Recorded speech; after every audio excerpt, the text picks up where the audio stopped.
Te adoramos, hostia divina. Te adoramos, hostia de amor.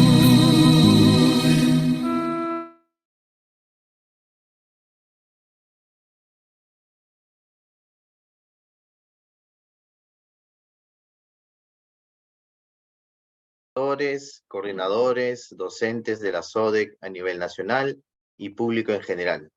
Mi nombre es Christopher Vidal, coordinador en ONDEC, y les doy la cordial bienvenida. Reciban el saludo de Monseñor Ricardo García García, presidente de la Comisión para la Educación, Cultura y Bienes Culturales de la Conferencia Episcopal Peruana, del padre Richard Santos Caicho, secretario ejecutivo de la Comisión Episcopal para la Educación, Cultura y Bienes Culturales, y del licenciado Alfredo León Sánchez, director de la Oficina Nacional de Educación Católica, ONDEC. Muy bien, vamos a dar inicio de la mejor manera a este cuarto webinar de este 2023 con la oración a cargo de la hermana Patricia Sánchez. Ella es coordinadora general interina de la ONDEC. Adelante, hermana Patricia.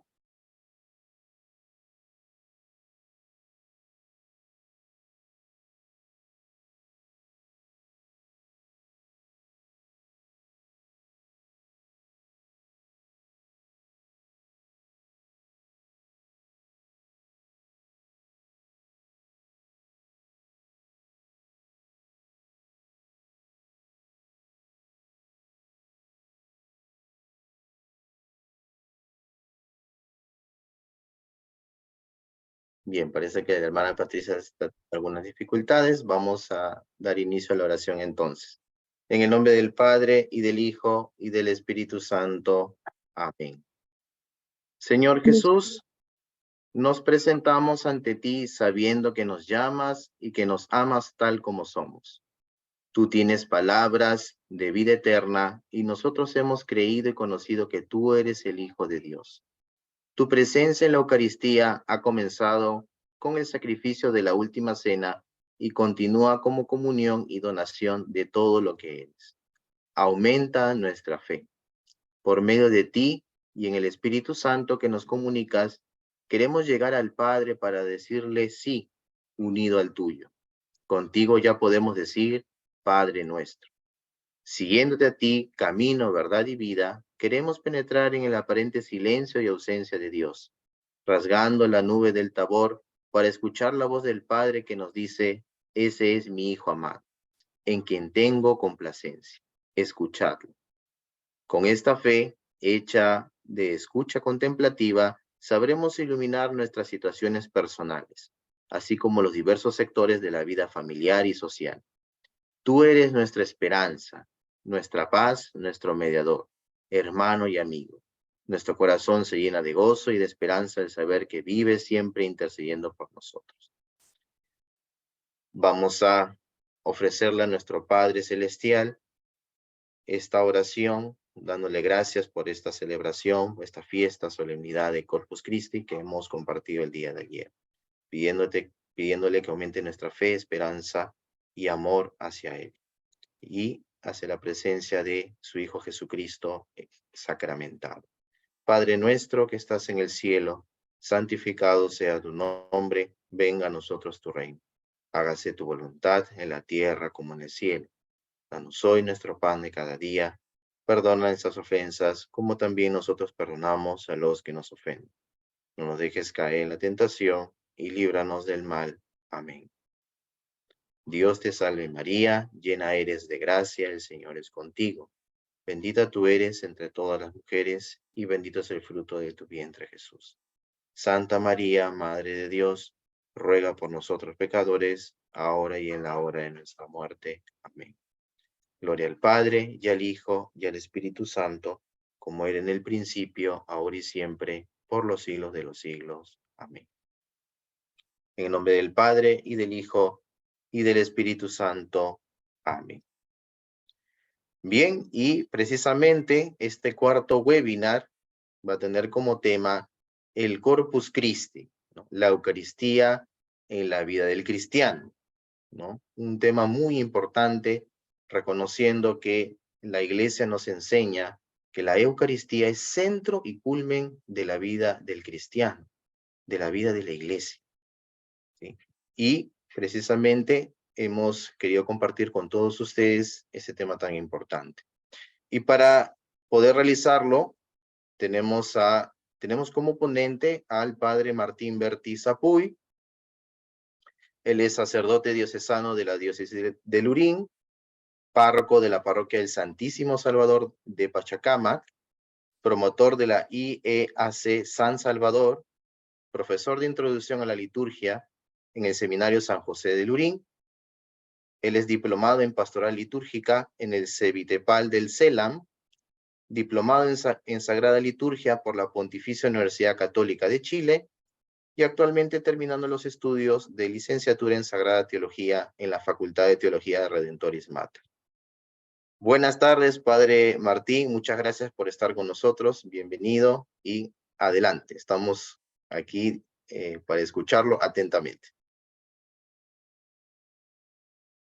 Gracias por la gentil invitación para poder compartir con ustedes este tema como una prolongación de la solemnidad del Corpus Christi que hemos celebrado ayer, y creo que muchos de los que estamos aquí, si no todos, tenemos fresco precisamente todo este contexto eucarístico luego de esta gran fiesta. Vamos a compartir, más que cosas que yo quiero decir o más que hacer una charla académica, ¿no? De puntos concretos, me ha parecido que es oportuno que recordemos un poco lo que nos han dicho los papas respecto de la Eucaristía y la vida del cristiano. Por ello, la presentación que voy a hacer tiene dos partes. La primera, vamos a recordar a la luz de lo que han enseñado los santos padres sobre la Eucaristía, lo que he llamado la Eucaristía en sí, y una segunda parte que he querido llamar la Eucaristía para nosotros, donde vamos a poder recordar algunas enseñanzas ya respecto de la vida personal, de la vida con el prójimo, etcétera, ¿no? Entonces, vamos a empezar.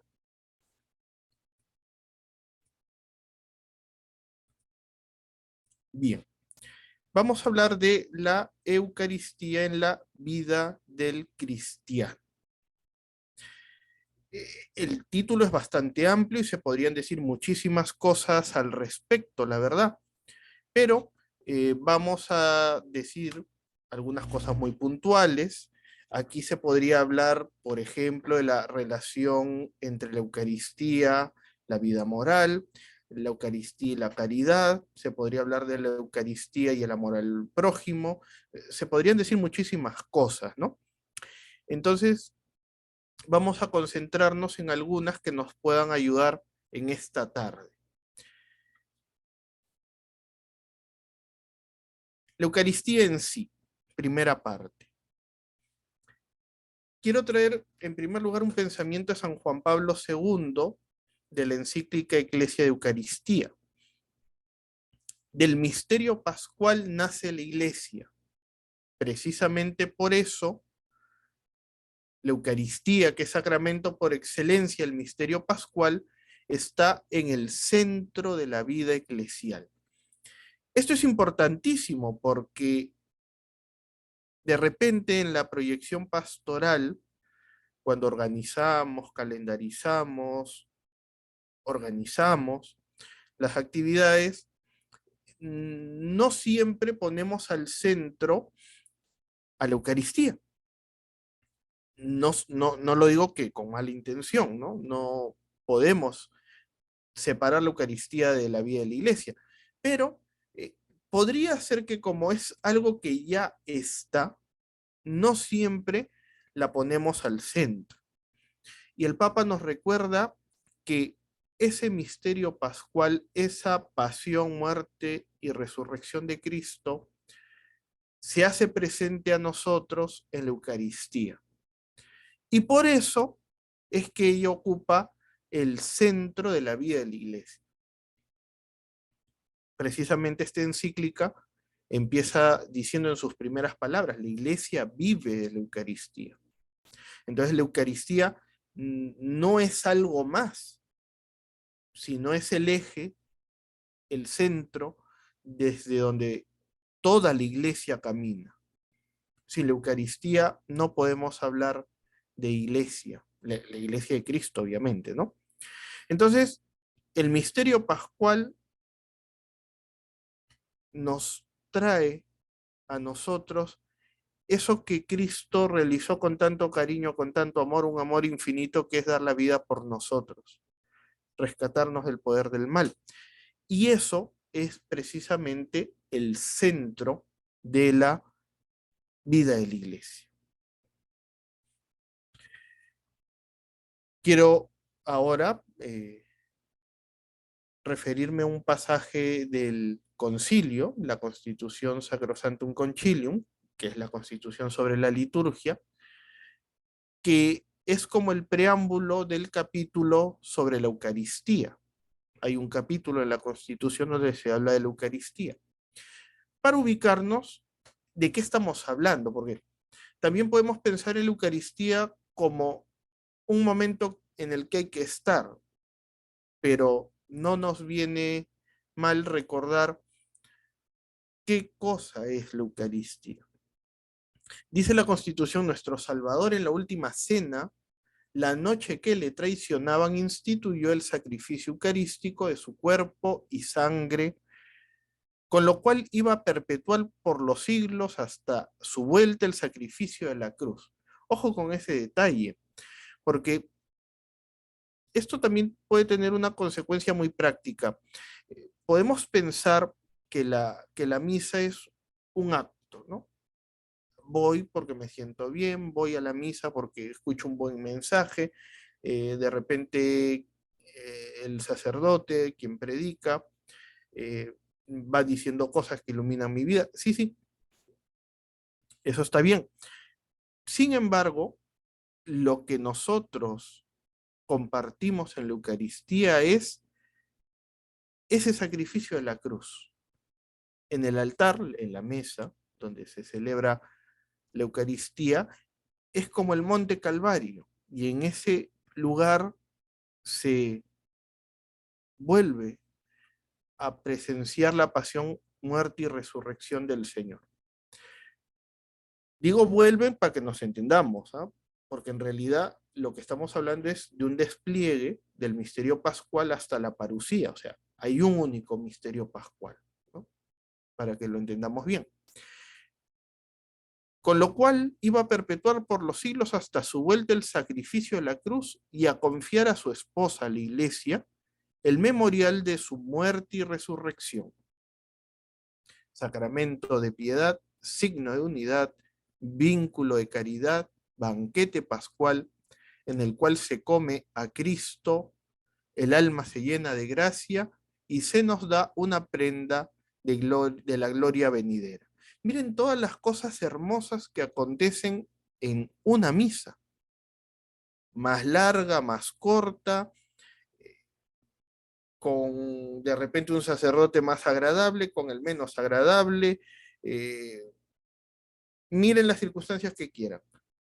Basta que sea una misa celebrada por un sacerdote católico y estamos participando del sacrificio eucarístico. Estamos participando de ese sacrificio en la cruz. Estamos participando en la resurrección del Señor. Y alguien me puede decir, pero yo no veo esas cosas. Es que eso se entiende desde la fe. Después de la consagración se dice, este es el misterio de la fe, este es el sacramento de nuestra fe. Entonces, uno empieza a entender la Eucaristía a partir de un acto de fe que realizamos todos en la participación en la Santa Misa. Pero miren ustedes todo lo que brota de una celebración de la Santa Misa. Sacramento de piedad, signo de unidad, vínculo de caridad, banquete pascual. Uno podría decir, estas son las notas de la Eucaristía. Podría ser, sí. Pero miren ustedes todo lo que tendría que provocar en nosotros: piedad, unidad. Uno no puede salir distanciado de la Eucaristía. Caridad, ayudar al prójimo, y saciados de ese pan vivo que ha bajado del cielo. Eso es maravilloso, porque si lo entendemos así, nos vamos a dar cuenta que este misterio es lo mejor e infinitamente, con mucha distancia de cualquier otra experiencia bonita que hayamos podido tener en nuestra vida, es lo mejor que Dios ha podido darnos, ¿no? El Papa Benedicto XVI, en su exhortación apostólica Sacramentum Caritatis, dice: en la Eucaristía Jesús no da algo, sino a sí mismo. Ofrece su cuerpo y derrama su sangre. Entrega así toda su vida, manifestando la fuente originaria de este amor divino. Él es el Hijo eterno que el Padre ha entregado por nosotros. Si uno profundiza en esta frase, cuántas cosas hermosas descubre. Primero, Jesús no da algo. Ayer que celebrábamos el Corpus Christi, yo en la homilía de la misa le decía a los que participaban: a veces tenemos la errónea concepción que la Eucaristía es una galleta y que por eso todos la pueden recibir, porque bueno, en el fondo esto de la galleta va muy de la mano con esta dimensión de convite, de banquete, ¿no? Entonces, algunos piensan que eh, puedo ir a la comunión sacramental porque sí, porque bueno, todos la comen, parece que no les pasa nada, pero hemos olvidado que en eso que fue pan, porque ya para la comunión eucarística no es pan, es Jesús, eso que fue pan, en él está Jesús, en la Eucaristía está él. Y cuando hemos hecho esa experiencia de descubrirle, cuando hemos hecho esa experiencia de sentir su amor, cuando hemos hecho esa experiencia de dejarnos amar por él, no es solamente ir a comer algo, sino es entrar en comunión con nuestro Redentor, entrar en comunión con ese Dios que nos alimenta, que, como lo hemos escuchado hace poco, es ese pan vivo que ha bajado del cielo. Entonces, es interesante, ¿no? Y es muy profundo lo que dice el Papa. No es algo, es alguien. Pero además, alguien que ha entregado toda su vida. Entonces, no estamos hablando simplemente de un sacrificio como el de otras religiones, ¿no? Se ofrece una víctima y listo, ¿no? Parece que eso nos pondría en comunión con la divinidad. No, no. Aquí es el mismo Dios que ha entregado todo y ha entregado su vida. Y de esa forma nos muestra ese amor divino. Yo añadiría infinito, que es el amor que el Padre ha tenido con nosotros para darnos a su Hijo. Entonces, además de lo que hemos dicho antes, ¿no? Todas estas cosas hermosas que acontecen en la Eucaristía, también nos daremos cuenta que en la Eucaristía se hace la mayor manifestación del amor de Dios para con nosotros. Uno puede decir, pero es que en mi parroquia la celebran así, en la otra parroquia así, en tal lugar de esta manera. Sí, ciertamente que en cada lugar van a tener sus propias características, por decirlo así, pero lo que no podemos olvidar es que en la Eucaristía se nos muestra el infinito amor de Dios con nosotros. Por eso, de la comunión sacramental tendría que brotarnos ese deseo de estar cada vez más con Él, de irnos transformando en Él. San Agustín dice una idea más o menos así: literalmente no me lo he aprendido, pero más o menos la idea es esta, ¿no? San Agustín dice que cuando uno recibe la comunión, perdón, cuando uno consume un alimento, el alimento se incorpora a nuestro cuerpo. En cambio, cuando nosotros recibimos el cuerpo del Señor, más bien nos vamos transformando en Él. Y esa tendría que ser la medida para saber qué tanto estamos viviendo la Eucaristía. Si nos estamos transformando más en Jesús o no, porque también debemos ser honestos, de repente no estamos portándonos bien, ¿no? Entonces, es para examinarnos, ¿no? Mi vida está siendo un reflejo de la vida de Jesús. Estoy dejando que Jesús tome mi vida y me impregne de su amor. Y esto va a ser lo que nos preparará para ese momento en nuestras vidas donde llegará la cruz. Porque el discípulo no puede ser más que el maestro, ¿no? Entonces, en la Eucaristía, Jesús se da totalmente para mostrarnos su infinito amor. Este es otro pensamiento de San Juan Pablo II en Ecclesia Eucaristía. Dice, la Eucaristía, presencia salvadora de Jesús en la comunidad de los fieles y su alimento espiritual, es de lo más precioso que la Iglesia puede tener en su caminar por la historia. Me viene a la memoria esa frase del Salmo, ¿no? ¿Quién puede decir que tiene a Dios tan cerca como lo tenemos nosotros? Nosotros no tenemos mayor tesoro que la Eucaristía. Es verdad que los sacramentos también tienen un valor infinito, grande, pero el primero de todos, la Eucaristía, porque allí está presente Cristo en cuerpo, sangre, alma y divinidad. No estamos hablando de una representación, como algunos han querido insinuar en la historia de la Iglesia. No estamos hablando de una figura, estamos hablando de que allí está Él. No es algo, es alguien. Es por eso que la Iglesia nunca se cansará de contemplar este misterio. Y ojalá que todos nosotros podamos valorar cada vez más esa preciosidad de la que habla San Juan Pablo II y podamos sentirnos atrapados, atraídos por Él.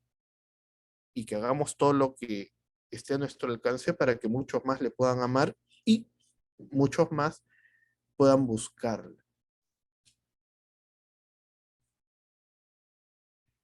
Para darnos cuenta que Él está presente, nuevamente quisiera citar una parte de Sacrosanctum Concilium. Dice, para realizar una obra tan grande, Cristo está presente siempre en su iglesia.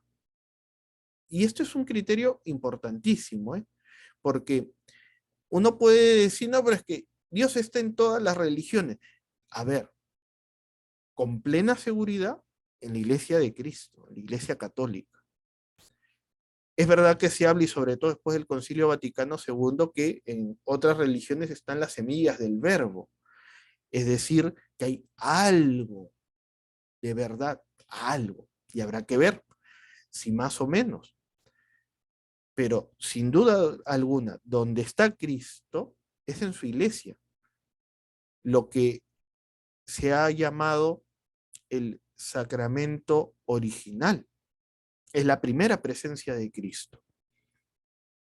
Sobre todo en la acción litúrgica. Y aquí yo quisiera insistir en algo, ¿no? Que valoremos mucho la liturgia. De repente alguno lo puede ver solamente desde el aspecto exterior, superficial, ¿no? La ceremonia, que si hay que arreglar algo, que si hay que poner un adorno, que si... Eso es solo lo de fuera. La liturgia va más allá de eso. La liturgia es ese momento de la historia de la salvación por la que Dios nos sigue salvando. Y Cristo está presente en la acción litúrgica. A veces uno puede decir, sí, Padre, sin duda alguna, en la misa ahí está. Pero también está cuando te confiesas, también está cuando participas de un matrimonio, también está cuando vas a realizar tu confesión, también está cuando participas en la unción de los enfermos. Él está. Y luego dice, está presente en el sacrificio de la misa. Esto es hermoso porque si nos damos cuenta, en la misa, más allá de lo exterior, miren todas las cosas hermosas que vamos descubriendo. En ella está Él. Y cuando hablamos de Él, no hablamos de una idea, sino que hablamos de alguien que me espera con amor. Está presente en la misa. Está presente en la persona del ministro.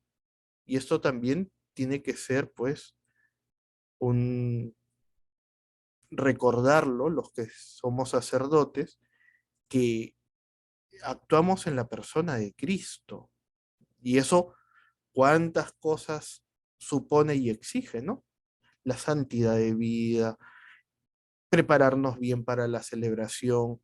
No es lo mismo, y lo digo por propia experiencia, no es lo mismo prepararte bien que llegar corriendo y a veces habiendo hecho con las justas un repaso del Evangelio y sacar 3 ideas para predicar en la misa, ¿no? O sea, la misa tendría que ocupar el lugar central de nuestra jornada. Es verdad que a veces por el horario pues tampoco la puedes celebrar a la mitad del día, ¿no? Pero sí, sí debería ocupar ese lugar importantísimo, ¿no?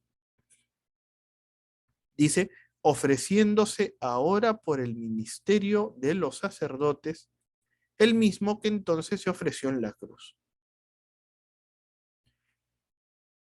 Cuando estaba el Papa Benedicto XVI, él, digamos que fue introduciéndonos una costumbre que a algunos no le gusta y es entendible y algunos no lo hacen con argumentos valederos, pero el Papa Benedicto ponía una cruz al centro del altar. Algunos dirán, pero eso estorba, eso no deja que se vea lo que sucede. Sí, es verdad, no lo vamos a negar.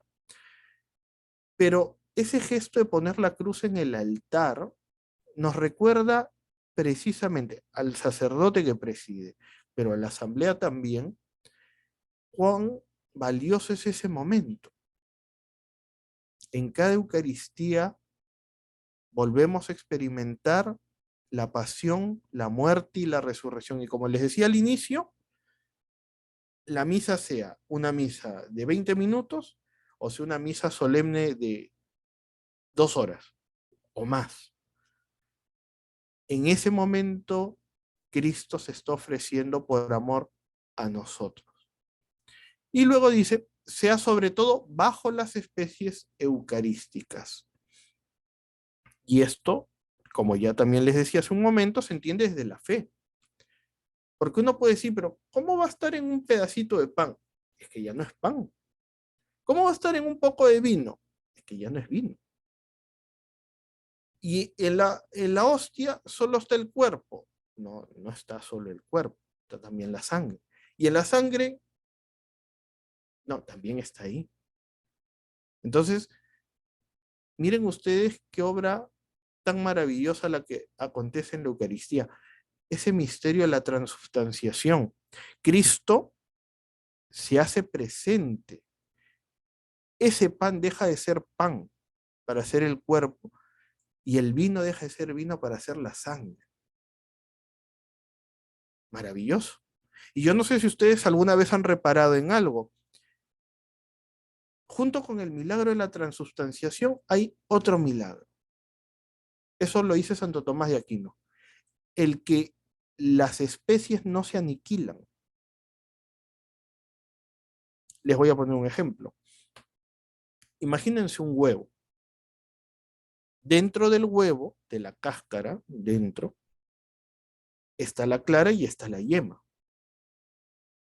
Yo para sacar la clara y la yema tengo que hacer por lo menos un agujero.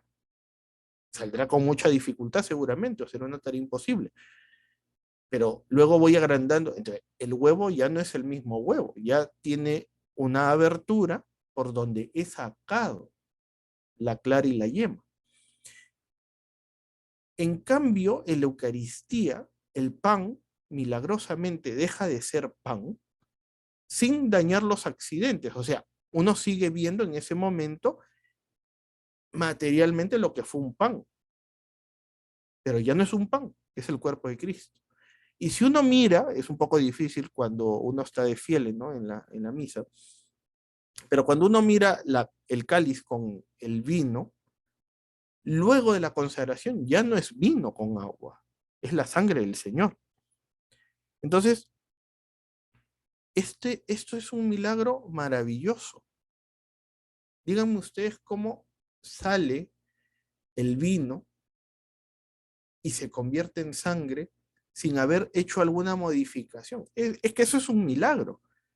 Si uno quiere ver milagros, basta ir a una misa. Y ese milagro de la consagración, de la transubstanciación, acontece delante de nosotros. Vuelvo a decir, creo que es la tercera vez, esto se entiende solo desde la fe.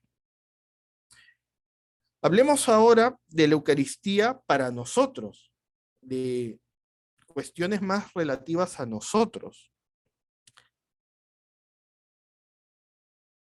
Nuevamente cito a San Juan Pablo II: vivir en la Eucaristía el memorial de la muerte de Cristo implica también recibir continuamente este don. Alguno podría pensar o decir, ¿no? Bueno, yo estoy en un colegio católico, seguramente me van a poner de turno, bueno, ya está, pues voy porque tengo que ir, pero nacerme, no siempre me tiene que nacer. Otro podría decir, bueno, es la misa de un pariente difunto, tengo que ir porque tengo que cumplir, porque si no se pueden molestar conmigo. O es el matrimonio y bueno, si no voy al matrimonio, ¿qué pueden pensar de mí, no?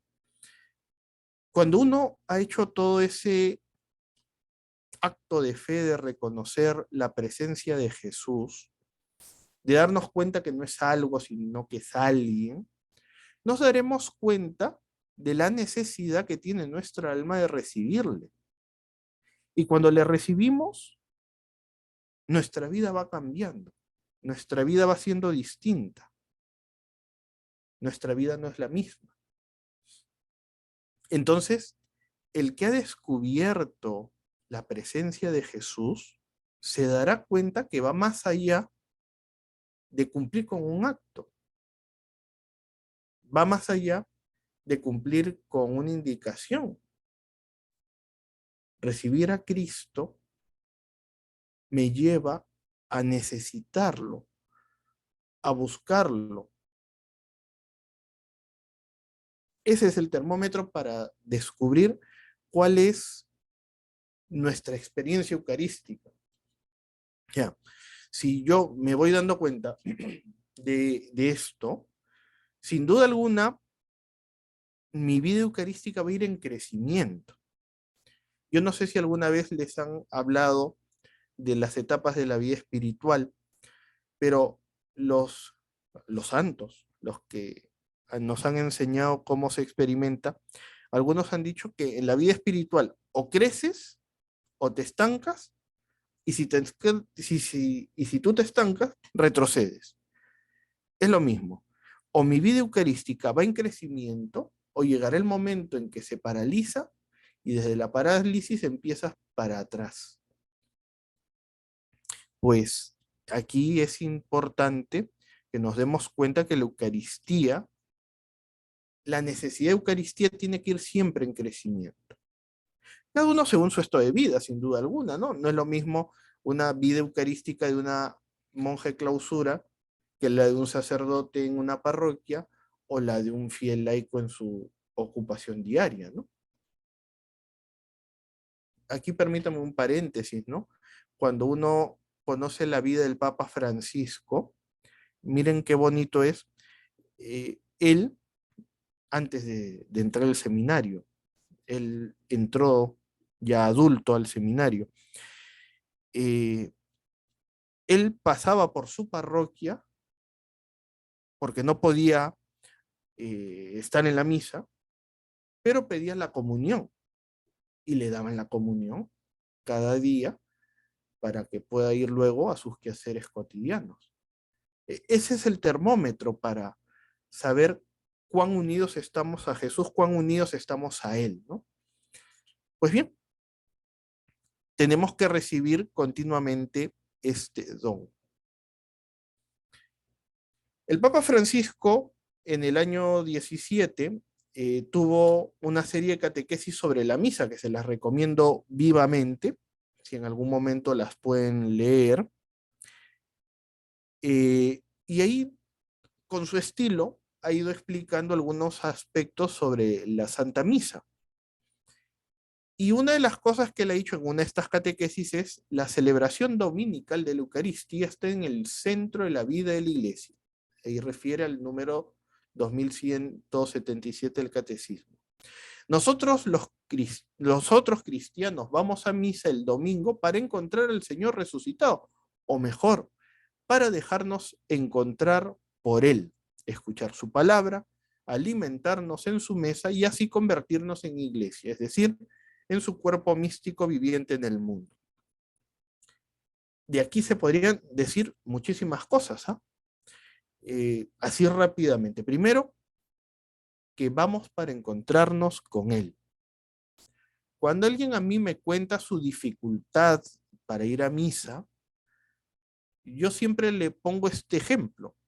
Imagínate un papá o una mamá que no ve después de una semana a sus hijos y sabe que el domingo a las 11 de la mañana puede llegar, va a estar esperándolo, pero el hijo nunca llega. Algo así pasa en la misa cuando, o mejor dicho, algo así pasa con aquellos que no quieren encontrarse con el Señor.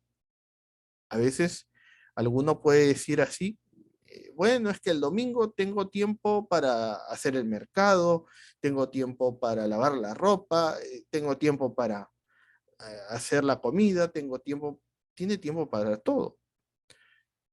Sin embargo, el Señor el domingo a las 11 de la mañana solo esperaba de ti una hora,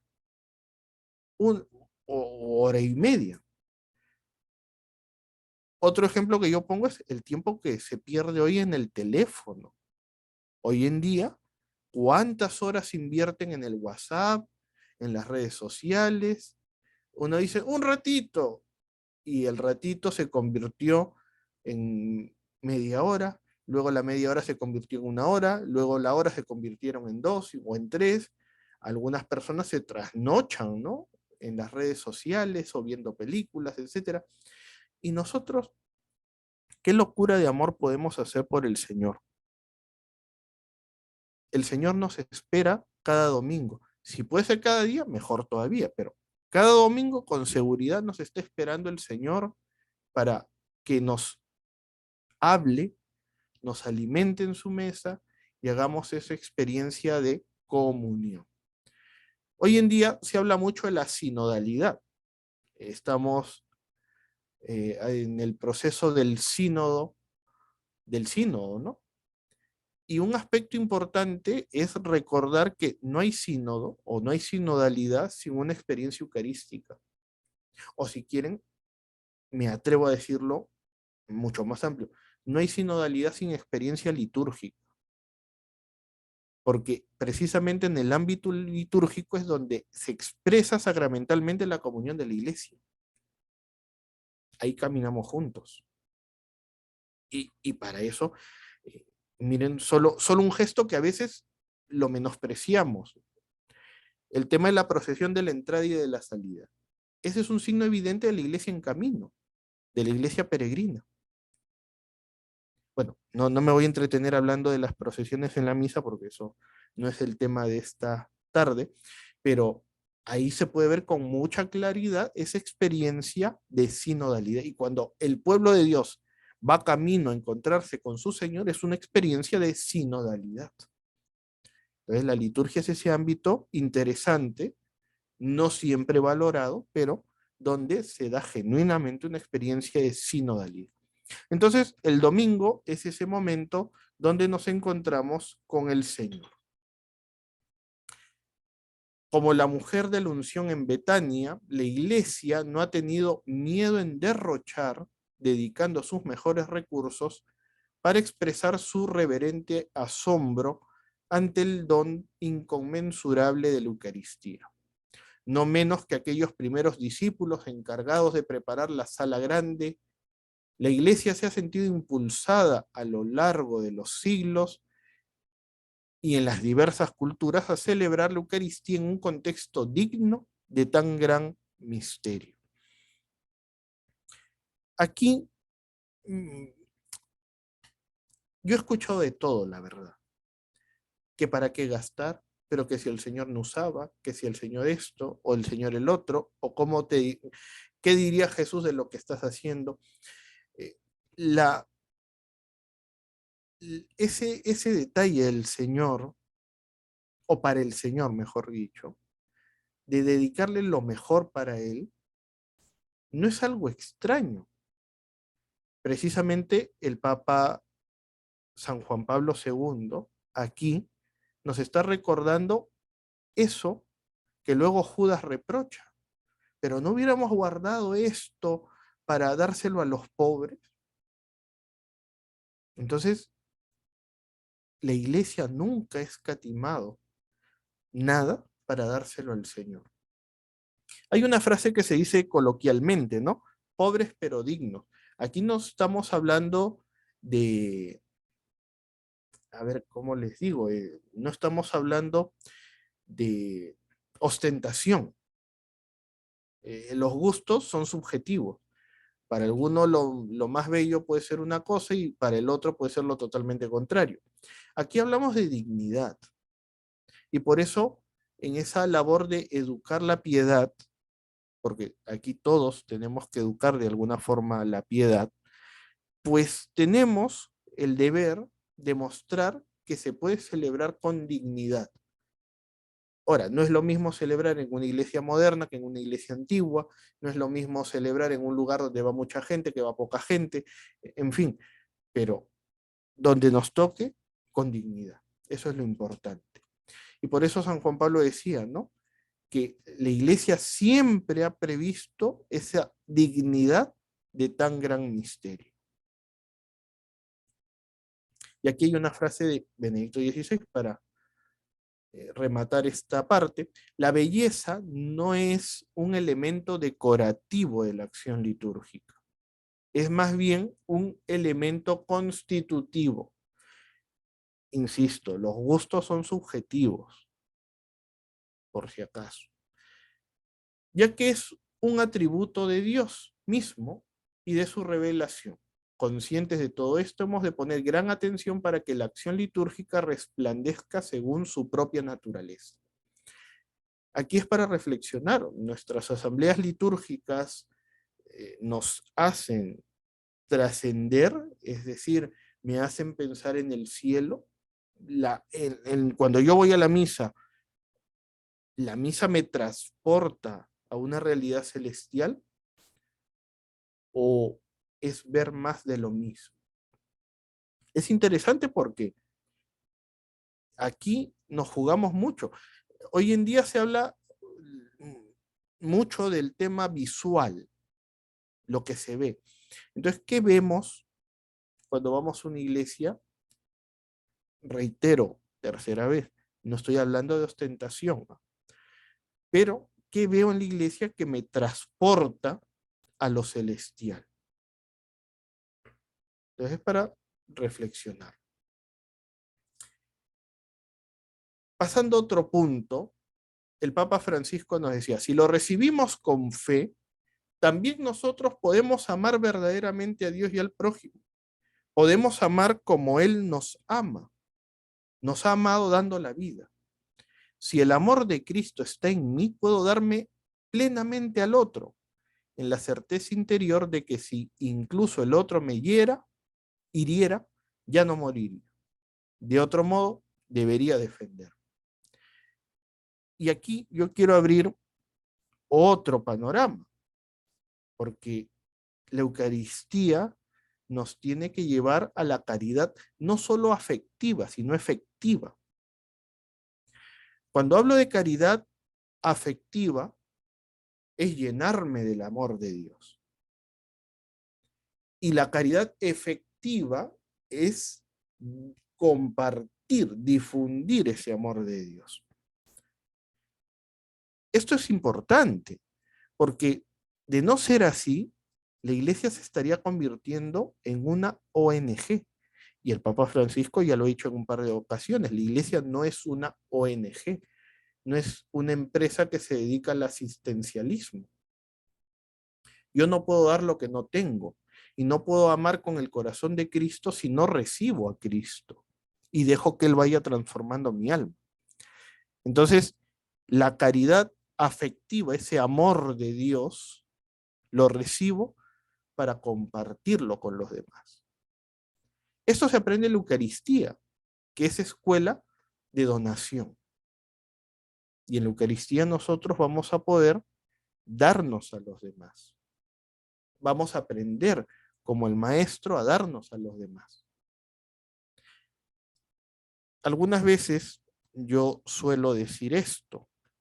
A veces estamos preocupados porque no podemos ayudar con algo material, ¿no? Por ejemplo, alguien me dice, me siento mal porque quería dar limosna y no tenía, o no podía porque tenía el dinero muy justo. Yo le digo, pero nunca vamos a estar con las manos vacías. ¿Y a qué me refiero? De repente no tienes dinero, pero puedes hacer una oración por esa persona. O le puedes decir a la persona con mucha humildad, mira, no tengo, pero voy a rezar por ti para que puedas tener lo que necesitas. De repente alguien no quiere algo, ¿no? Yo recuerdo en una ocasión que alguien en un ámbito concreto, ¿no? Había una persona que estaba pasando un momento muy difícil, ¿no? Entonces las personas de alrededor decían, ¿no? Los compañeros de trabajo decían, bueno, vamos a prepararle pues un buen desayuno para que se sienta bien y mañana le invitas tú a almorzar y pasado tú también y yo también. Entonces durante esta semana lo vamos a llevar a almorzar y de repente después del trabajo lo llevamos al cine y que pase un buen momento, ¿no? Y en algún momento la persona se da cuenta y lo que dice es, yo no quiero que me diviertan. Yo solo quiero 5 minutos de atención. Y eso les descuadró a todos, ¿no? Porque la persona no quería que le den algo, quería encontrarse con alguien. Interesante, ¿no? Entonces todas estas cosas las aprendemos en la Eucaristía. Cristo nos enseña a donarnos, Cristo nos enseña a darnos a nosotros mismos. Si a veces por la responsabilidad tengo que dar algo material, bien. Si tengo las posibilidades, bien. Pero a veces también lo que quieren recibir de nosotros podría ser a nosotros mismos. El Papa Benedicto XVI decía, ¿no? Por consiguiente, nuestras comunidades, cuando celebran la Eucaristía, han de ser cada vez más conscientes de que el sacrificio de Cristo es para todos. Miren, esto es un camino, esto es un proceso, es un itinerario. Darnos cuenta, ser conscientes de que en la misa, en la Eucaristía, vamos caminando hacia el sacrificio, es toda una tarea. Y que por eso la Eucaristía impulsa a todo el que cree en él a hacerse pan partido para los demás. Interesante. Hoy día, en el oficio de lectura, se está contando la experiencia de, si no recuerdo mal, de San Ignacio de Antioquía, si no recuerdo mal. Ahorita lo puedo confirmar. Y al final se dice, efectivamente, San Ignacio de Antioquía.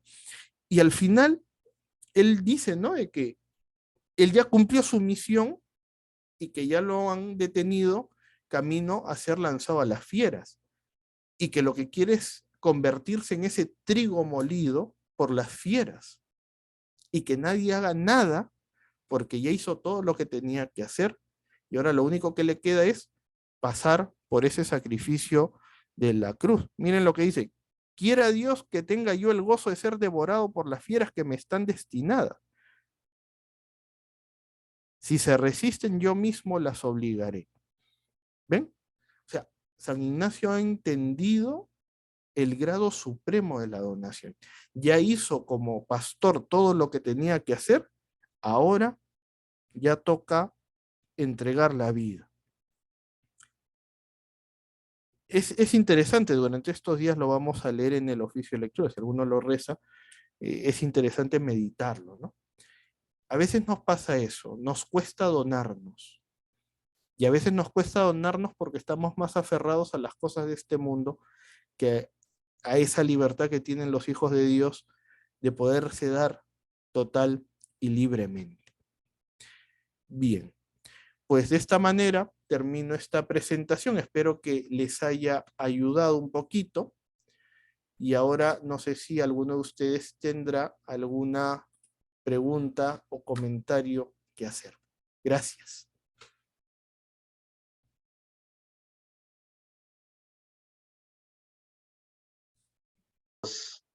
Algunas preguntas que nos están compartiendo. La primera es un poquito larga, la voy a leer. Dice: en un discurso del cardenal Carlis, amigo Vallejo de Sevilla, 2004, ya mencionaba la fe en la Eucaristía. Luces y sombras en Europa, refiriéndose a una actitud admirable frente al misterio de la Eucaristía.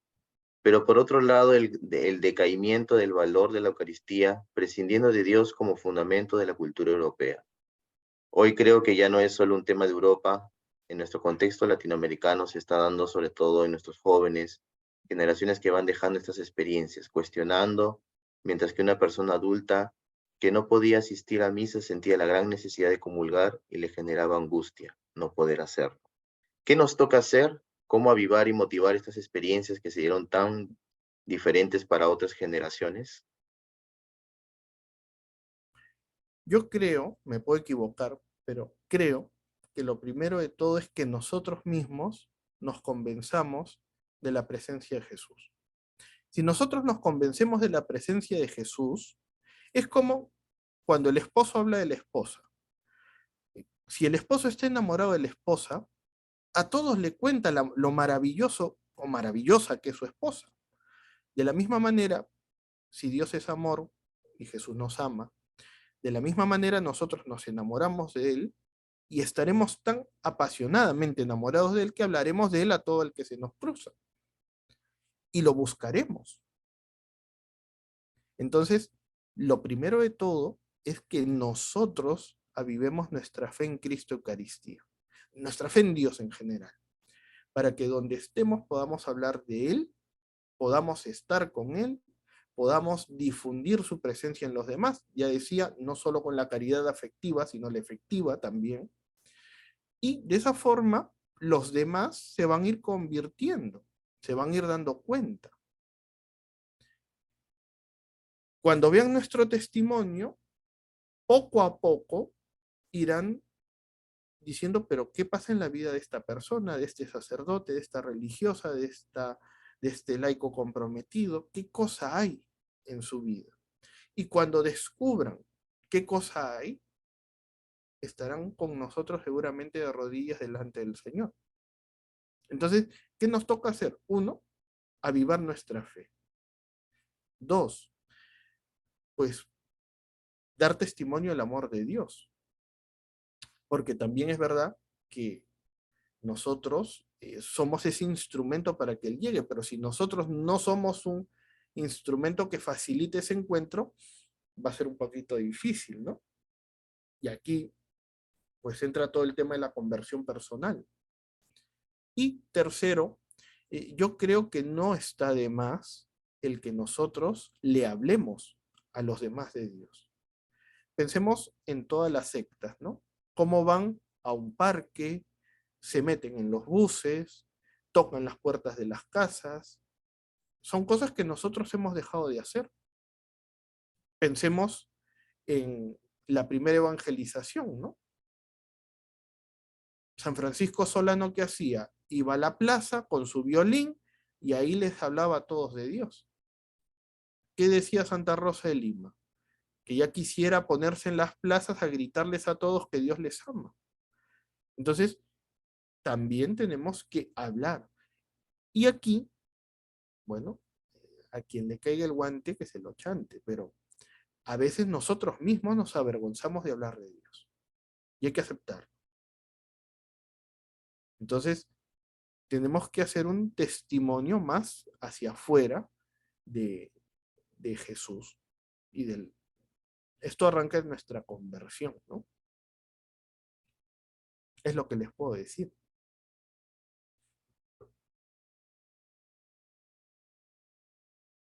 Es cierto, la Eucaristía es un memorial del único sacrificio de Cristo en la cruz y cada misa lo actualiza. No puede haber Eucaristía sin sacerdote ministerial. Hoy en la actualidad se promueven mucho los ministerios laicales. ¿Cómo poder hacer para que no falte la Eucaristía en las diferentes comunidades, sobre todo en las zonas de misión carente de sacerdocio ministerial? Primero promoviendo las vocaciones. En el ritual para el culto fuera de misa, cuando está el capítulo de la celebración de la palabra, hay una indicación que donde tiene que darse esta situación permanentemente, hay que poner dentro de la oración que abunden las vocaciones. Entonces, ¿qué hay que hacer? Primero, pedirlas. Segundo, fomentarlas. Por ejemplo, hoy en día a la juventud se le habla, ¿no? Bueno, ¿y no te gustaría ser abogado? ¿No te gustaría ser médico? ¿No te gustaría ser militar? ¿No te gustaría ser arquitecto? ¿No te gust-? Pero alguna vez nosotros hemos dicho, ¿y por qué no puedes ser sacerdote? ¿Por qué no puedes ser religioso?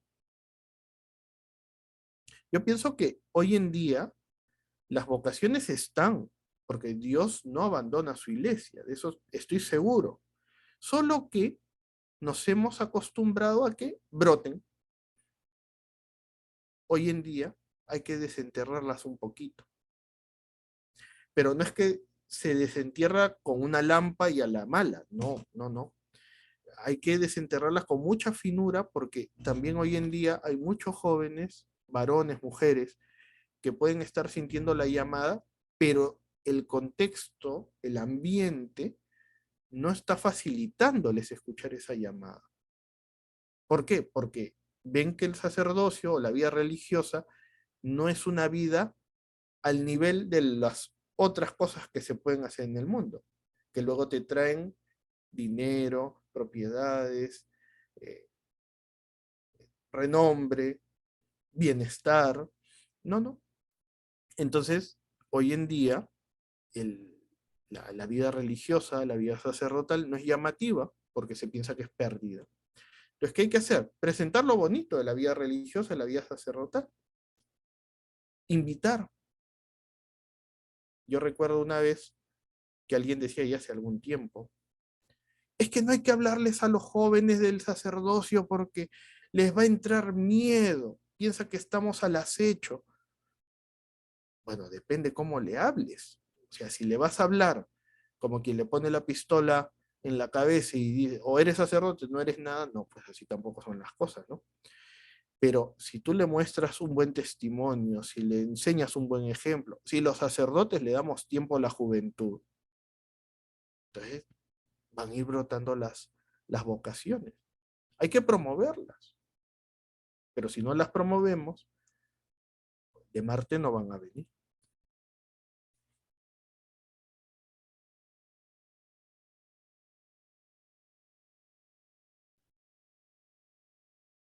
En uno, creo que ya para finalizar, ¿de qué manera podemos poner a la Eucaristía en el centro de nuestra vida? ¿Qué prácticas nos ayudan a amar más a Jesús sacramentado? Primero de todo, descubrir el valor de la Santa Misa. Eso es lo más importante.